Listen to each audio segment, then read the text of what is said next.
সেই কৃপা করি কহরায় পাওয়ার উপায়। ভগবান শ্রী চৈতন্য মহাপ্রভু আর সেই কথাটি স্মরণ করছেন, পাওয়ার উপায়। প্রায় কয়ে যেই কহ সেই কহি বাণী, কি কহিয়ে ভালো মন্দ কিছুই না জানি। পৃথিবীর মধ্যে হয় ওইসে কোন ধীর, যে তোমার মায়া নাটে হইবে স্থির। এ প্রভু, আমি এমন এক কথা বলতে যাচ্ছি যে কথা শ্রবণ করার পরে জীবের সমস্ত শ্রবণ ক্ষমতা স্তব্ধ হয়ে যাবে। কারণ কৃষ্ণ প্রাপ্তির যে চরম উপায়, যে তোমার মায়া নাটে হইবে স্থির, অর্থাৎ এই ভৌতিক সংসারে পরিভ্রম করতে করতে যখন কোনো ব্যক্তি স্থিরতা প্রাপ্ত হবে, ব্রজবাসীর লীলা কথা শ্রবণ করে বা কৃষ্ণের লীলা কথা শ্রবণ। স্থির শব্দের অর্থ হলো কৃষ্ণের লীলা কথায় শ্রবণ করে জীবের লালসা বৃদ্ধি করা এবং প্রাপ্তির চরম স্থির মন, অর্থাৎ ব্রজের কৃষ্ণ। এই কৃষ্ণকে প্রাপ্ত হওয়ার জন্য জীবের যে চরম লক্ষ্য ও হলো ব্রজবাসীর চরণে আত্মসমর্পণ। ত্রিভুবন মধ্যে, অর্থাৎ ব্রহ্মালোক থেকে শুরু করে পাতাল লোক পর্যন্ত, আবার ত্রিলোক, বৈকুণ্ঠ থেকে শুরু করে গোলক বৃন্দাবন, অর্থাৎ ভগবান শ্রীকৃষ্ণের যত সৃষ্টি রয়েছে, ঊর্ধ্ব, মধ্য এবং অধ, সমস্ত লোকের জগতে বা সমস্ত জগতে যারা সম্পূর্ণরূপে ভগবান শ্রীকৃষ্ণের মায়ারূপ নাট, 10 নাট শব্দ অর্থ নিত্য, মায়া জগতে যে নিত্য চমৎকৃত করে জীবকে বশীভূত করে রেখেছে, এই সমস্ত মায়ানাট থেকে যিনি সম্পূর্ণরূপে মুক্ত হবেন, অর্থাৎ ইন্দ্রিয়ের বিষয় লালসা থেকে, তখনই সেই ব্যক্তি স্থিরতা প্রাপ্ত হবেন, যে তখন বাস্তব বুঝতে পারবে যে আমি এই ইন্দ্রকে দিয়ে অনাদি অনন্তকাল ধরে জড় জগতের বিষয় ভোগ করিয়ে আমি কত সময় নষ্ট করেছি। এই স্থিরতা যখন কোনো ব্যক্তি প্রাপ্ত হবে, তখন তার কৃষ্ণর ভজন সাধন সম্ভব হবে। মায়া নাটে হইবে স্থির, ত্রিভুবন মধ্যে ওইসে কোন হয় ধীর। তাই বহু নাম জন্ম জন্মান্তে জ্ঞানবানাম প্রপদন্তে, বাসুদেবম সর্বমিতি সমাত্মা সুদূর্লভা। ভগবান শ্রীকৃষ্ণ গীতায় সেটাই বলছেন, সর্বগুজ্জম তমং ভূয় শৃণুমে পরমম বচঃ। সর্বগুজ্জতমম ইদম তুতি গুজ্জতমম, নবম অধ্যায়, আর সর্বগুজ্জতমং ভূয় 18 অধ্যায়। প্রায় জায়গায় ভগবান শ্রীকৃষ্ণ বলছেন গুজ্জতম, তখন মনে করুন সেই তম সেখানে প্রয়োগ হয় বৃন্দাবন। পঞ্চযোজন বিস্তীর্ণম ধামম স হৃদয়ম মম। ভগবান শ্রীকৃষ্ণ বলছেন যে বৃন্দাবন ভূমি আমার 5 যোজন আরোহল আমার হৃদয়ে। और সম্পূর্ণ রূপে আমাকে প্রাপ্তি হওয়ার যে চরম লক্ষ্য, ও হলো ব্রজের ভাব। মোর মুখে বক্তা তুমি, তুমি হও শ্রোতা, অত্যন্ত রহস্য শুনো সাধনের কথা। মহাপ্রভুকে বললেন স্বয়ং রামানন্দ রায়, তুমি আমার মুখেই স্বয়ং তোমার কথা শ্রবণ করছো। গঙ্গার জল যেমন গঙ্গাকে দিয়েই পূজা করা, সমুদ্র থেকে জল বাষ্প আকারে তুলে নিচ্ছে সূর্যদেব, মেঘ রূপে পৃথিবীতে আবার বাড়ি বর্ষণ করে, আবার সেই জল আবার সমুদ্রেকেই পড়ে যায়। অনন্ত টন টন জল তুলে নিচ্ছে প্রত্যেক দিন বাষ্প আকারে, কিন্তু সেই জল সম্পূর্ণরূপে তিনি কি করছেন, আবার সমুদ্রেই বিসর্জন দিচ্ছেন। আর ও হলো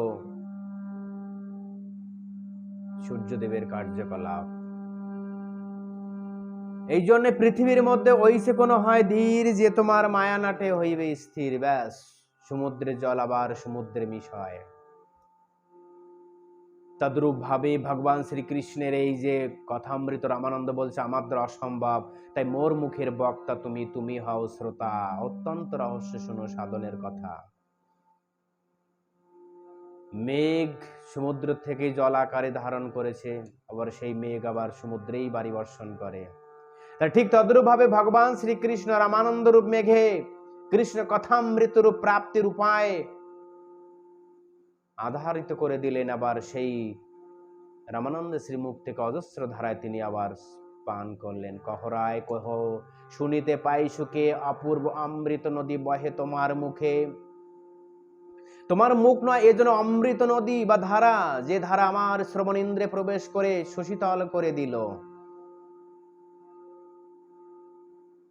তুমি আমাকে সেই কথা শ্রবণ করাও, যে কথা শ্রবণ করা পরে আমার হৃদয় সম্পূর্ণরূপে পরিতৃপ্ত লাভ করে। অহম ধন্যসী দেবর্ষি নারদহা। যখন ভগবান শ্রীকৃষ্ণের কথামৃত কেউ স্মরণ করবেন,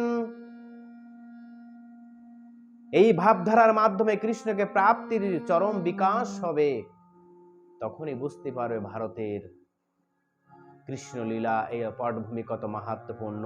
এই লীলা যেখানে সেখানে প্রকট হয় না। তাই ব্রহ্মাজি বলতেন না, আমার কৃষ্ণ লীলা আমার বাক্য বাণী মন বুদ্ধির অগোচর। গোচর নয়, অগোচর ভূত, গোচরী ভূত নয়। কেন ভগবান শ্রীকৃষ্ণ যে লীলা করেন, সেই লীলার আদি অন্ত পারাপার বলে কিছু নাই। আর সেটা সৃষ্টিকর্তা ব্রহ্মার অগোচর। তা আমি কোন জীব সার? এই জন্য বলছেন যে সম্পূর্ণরূপে আমি তোমাকে সেই সাধনের কথা বলবো, যে কথা তুমি আমার হৃদয়ে প্রেরণ করো। জিহ্বায় কহ বাণী, কি কহিয়ে ভালো মন্দ কিছুই না জানি। তুমি আমার হৃদয়ে প্রেরণ করো, আমার জিহ্বায় তুমি বিরাজ করে সেই বাণীকে তুমি আবার শ্রবণ করো। আর কি যে বলি আর কি যে না করছি আমি কিছুই জানি না। কাষ্টের এ পুতুলি যেন কুহুকে নাচায়, ঠিক তদ্রূপ ভাবে আমি তোমার মায়া নাটেই আমি তো নৃত্য করছি মাত্র। যখন আমি তোমার কথা স্মরণ করি, আমি নিজে হতবাক হয়ে যাই যে আমি কি করে এই কথাটি বললাম। তখন আমি স্মরণ করি, কিম কাব্যেন কাবতস্য কিং কাণ্ডের ধনুস্মতঃ পরশ হৃদম লগ্নান ঘূর্ণিতি যদিচ্ছয়ঃ। এ কথা একদম বলার সম্ভব তোমার কৃপা বিনা সম্ভব নহে। এই বাণী, হে প্রভু, আমি সেই কথা শ্রবণ করতে আপনাকে শ্রবণ করাবো যে কথা আপনি পিপাসু। এই জগতে সবচাইতে লীলা কঠিন হলো রাধা কৃষ্ণের। রাধা কৃষ্ণের লীলা এই অতি গুহ্যতর, দাস্য বাৎসল্যদ ভাবের না হয় গোচর। দাস্যভাবের ভক্তরা তো বুঝতে পারবেনই না রাধা কৃষ্ণের লীলা। তাই যদি পারতো, তাহলে ভগবান শ্রীকৃষ্ণ কত লীলা করেছেন বৈকুণ্ঠের পার্শ্বদরা কেন জানতে পারলো না? দাস্য রসের ভক্ত।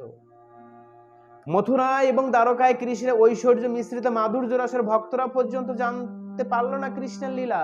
আর যদি জানতো, তাহলে উদ্ধব তো সর্বশ্রেষ্ঠ ছিল দ্বারকা এবং মথুরার মধ্যে বিদগ্ধ জ্ঞানী এবং পণ্ডিত ঋষি নাম প্রবর মন্ত্রী কৃষ্ণস্য দ্বৈত শাখা শিষ্যে বৃহস্পতি সাক্ষাৎ উদ্ধব বুদ্ধির সত্যমা। জানতে পারেননি। এমনকি বৃন্দাবনে যারা দাস্য তাদেরও অগোচর, বৃন্দাবনে যারা পিতা মাতা আছেন তারাও অগোচর। এই লীলা সবে এই বলছে যে দাস্য বাৎসল্য ভাবে না হয় গোচর। এই লীলা কারোর গোচরীভূত নয়। এই লীলা ওদের গোচরীভূত হবে। ব্রজজনের ভাবে যেই করিয়ে ভজন, সেই জন ব্রজে পায় শুদ্ধ ব্রজেন্দ্র নন্দন। এই লীলা তারা প্রাপ্ত হবেন যারা একাদশ ভাব নিয়ে ব্রজের আনুগত্যে স্বয়ং শ্রীমতী রাধারানীর আশ্রিত হয়ে নিত্য সিদ্ধ স্বরূপে ভগবান শ্রীকৃষ্ণের বা রাধা কৃষ্ণের যুগল সেবায় ব্রতী হবেন। মহাপ্রভু তাই বলে রামানন্দকে রায়, ভজনের মধ্যে শ্রেষ্ঠ বল কোন ভক্তি। মহাপ্রভু রামানন্দ রায় উত্তরে প্রশ্ন সঠিক উত্তর দিয়ে দিলেন, প্রভু রাধা কৃষ্ণ পদম্বুজ ধ্যানই শ্রেষ্ঠ। রাধা কৃষ্ণের এই যে যুগল লীলা, বাল্যলীলা, পৌকণ্ড লীলা বুঝতে পারে, কিন্তু কৈশোর লীলা বোঝার সম্ভব নয়। ব্রহ্মার মতন জীব সৃষ্টি জগতের প্রথম অধ্যক্ষ উনি, মানব জাতির আদি পিতামহ, কৃষ্ণ প্রপিতামহ, ব্রহ্মা পিতামহ। তিনি বুঝতে পারলেন না ভগবান শ্রীকৃষ্ণের সখাদের সঙ্গে যে সখ্যলীলা করছিলেন ভগবান, সেই সখ্যলীলা দর্শন করে ব্রহ্মা ভুল করেছিল। তাহলে বাৎসল্য রসের ভক্ত কি বাৎসল্য রসের লীলা কি করে বুঝবে? আর মধুর রসের লীলা তো কোনো প্রশ্নই ওঠে না। এই জন্য বলা হয়েছে, সবে এই সখীগণের ইহা হইতে অধিকার, সখী হইতে হয় এই লীলার বিস্তার। এই লীলার চরম পূর্ণতা প্রকাশ এবং বিকাশ ঘটে স্বয়ং সখীদের মাধ্যমে। সখী বিনা এই লীলার পুষ্ট নাহি হয়, সখী লীলা বিস্তারিয়া সখী আস্বাদয়। এই লীলার একমাত্র অধিকার আছে সখীদের, আর কারো এই লীলা অধিকার নেই।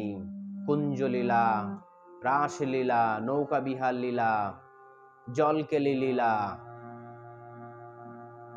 সে বংশীবট কুঞ্জে যে রত্নবেদীর উপর রাধা কৃষ্ণ অপ্রাকৃত মাধুর্য মণ্ডিত সেবা যা সখী বৃন্দ পরিবেষ্টিত হয়ে ভগবান শ্রীকৃষ্ণ নিত্য সেবায় ব্রতী।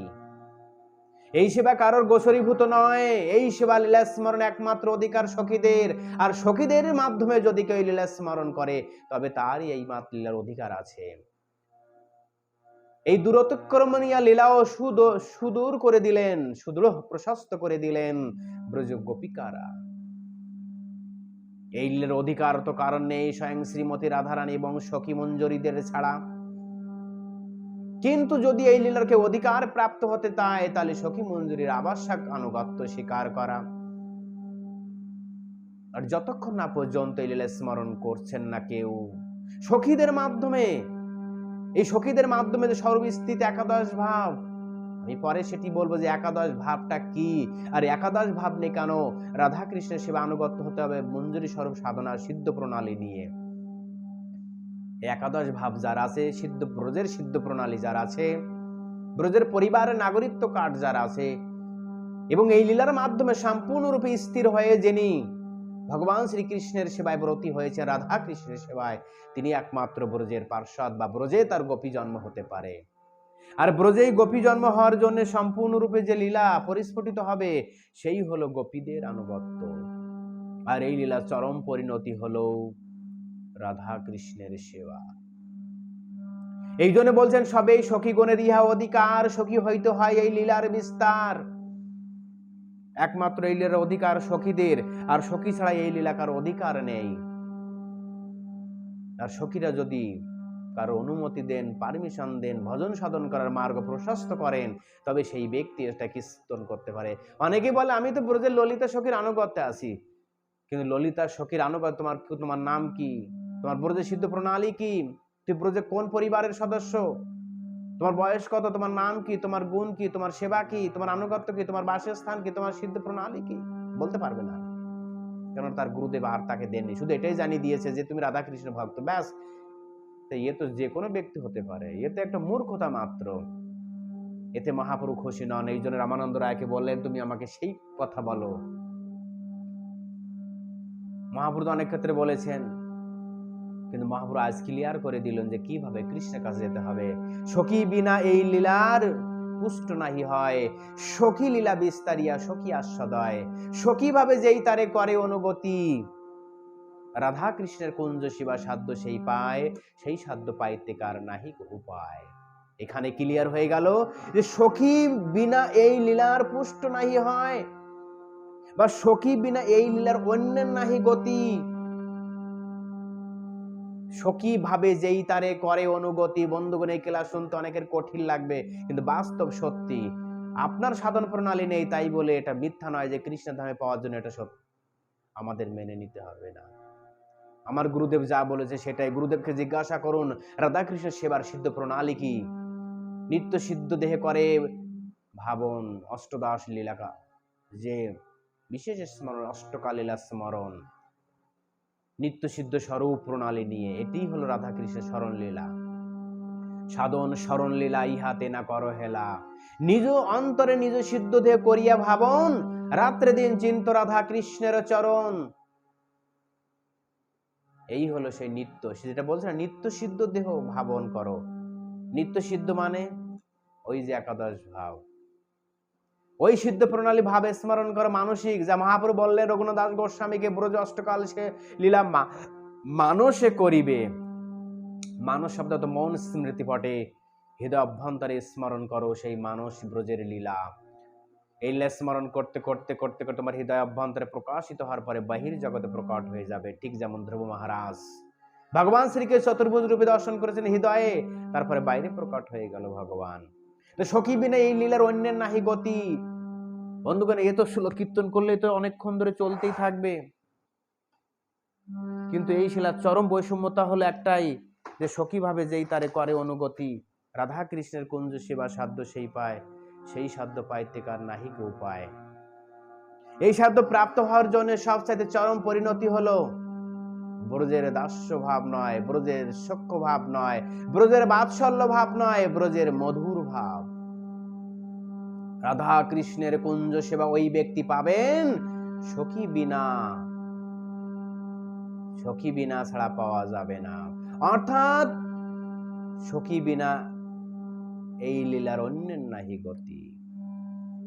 সখী ভাব করি অঙ্গীকার, রাত্রি দিন চিন্তে রাধা কৃষ্ণের বিহার। সখী ভাবে চিন্তে করে তাহি সেবন, সখী ভাবে পায় রাধা কৃষ্ণের চরণ। ক্লিয়ার হয়ে গেল? এ তো এক এক শ্লোকের এক একটা বহুত বড় বড় হিস্টোরি। মহাপ্রভু কেন বললেন এইসব কথা? কে বুঝবে? সে ভাবটা কি? সখী কি? সখীর স্মরণটা কেন করতে হবে? বিবরপি সুখরূপাং সপ্রকাশসি ভাবো ক্ষণমপি নো রাধা কৃষ্ণায় রীতেশ প্রভাবতী রসপুষ্টিম সিদ্ধিভূতিরেশ শ্রয়তি নো পদমাসাম ক সখীনাম রসজ্ঞ। এই শ্লোকের মাধ্যমে গোবিন্দ লীলামৃতে বোঝানো হয়েছে যে বিশ্বনাথ চক্রবর্তী বা ঠাকুর তিনি বোঝাচ্ছেন যে ক সখী নাম রসজ্ঞ। রসজ্ঞের মধ্যে সর্বশ্রেষ্ঠ হলো রস আনুগত্যের সেবার মধুর রসের, ও হলো সখীরা। আর কি বলছেন? শ্রুতি নো পদমাসাম। এই ব্রজবাসী বা ব্রজের সখীদের আনুগত্য পদশ্রয় না করা পর্যন্ত, আর পদশ্রয় মানে একাদশ ভাব, কৃষ্ণকে কোনোদিন প্রাপ্ত হতে পারবে না।